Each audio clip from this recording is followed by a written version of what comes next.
Hey, it's Spencer Powell, and welcome back to Growth Mode, where we are all a work in progress. Today, I want to talk about how eating scrambled eggs made me a millionaire. All right, let's get into it. All right, so let's talk about this and break it down. Do I actually mean like, hey, eat scrambled eggs every day or top ramen or any of those things to cut expenses? No, that's actually not what I'm talking about. But for many, many years, my wife and I have followed a budget, and we still do. And we actually are the kind of nerds that on the way back, on the flight back from our honeymoon, we actually created our first budget together.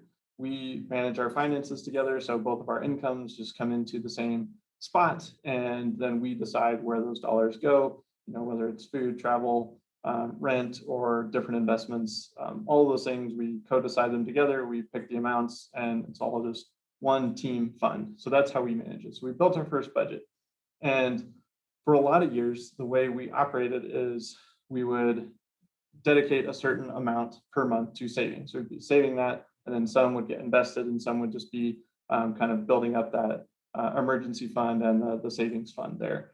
And so what would happen is we would create our budget, and we'd get down to the last several days of the month, and we'd notice that we'd used up all of our food budget and our eating out budget, and we'd still have like 3 or 4 days left in the month. And so what we started adopting, and we just call it well, let's eat scrambled eggs for dinner every night for the last few nights. And we would just kind of make do with what we had, even if it was just kind of eating scrambled eggs for 4 nights in a row to get us, to the finish line. Now, the reason I'm sharing this is because, one, this isn't about scrimping every dollar and eating scrambled eggs for every single meal of every single day. That's not what I'm advocating. But when you get down to the end of the month, let's say the goal was to save 10%, and you run out of budget for the month. You've used your food and eating out budget. So you didn't, proportion it right. That happens, stuff comes up. Well, if you just say, hey, I've got money in savings, and at the time we had tons of money in savings, we could definitely go buy groceries or go out to eat a couple of times, and we would just pull it out of savings. Or we would just save less that month, because we would say, hey, I think we were trying to save like $1,500 a month at the time. So we could have very easily just said, okay, we'll just save less. But the problem is that you actually always end up doing that. There's always something that comes up.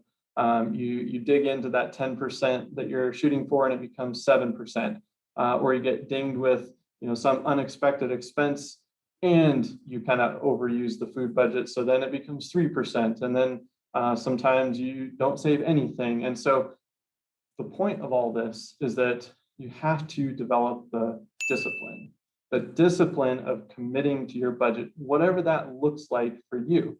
You might be trying to save 3 or 5%. You might be trying to save 50%.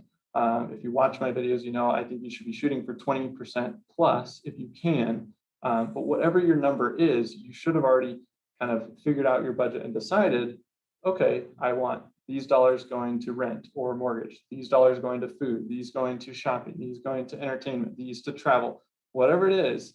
And then you're going to work within that because you've prioritized your savings and your investments first. So the point of this video is that actually, if you just stay disciplined and you don't cheat on your own budget, even if you have the financial means, that is what actually leads you to becoming a millionaire. Building financial wealth is the discipline to stick to your program and stay on the path. Because if you start cheating on that program, you start working your way back down to zero in terms of how much you're saving, you'll always get caught there. And so you've just got to be ruthless about finding a way, getting creative, even if it's eating scrambled eggs for a few days at the end of the month, no big deal. Then you keep everything else on track.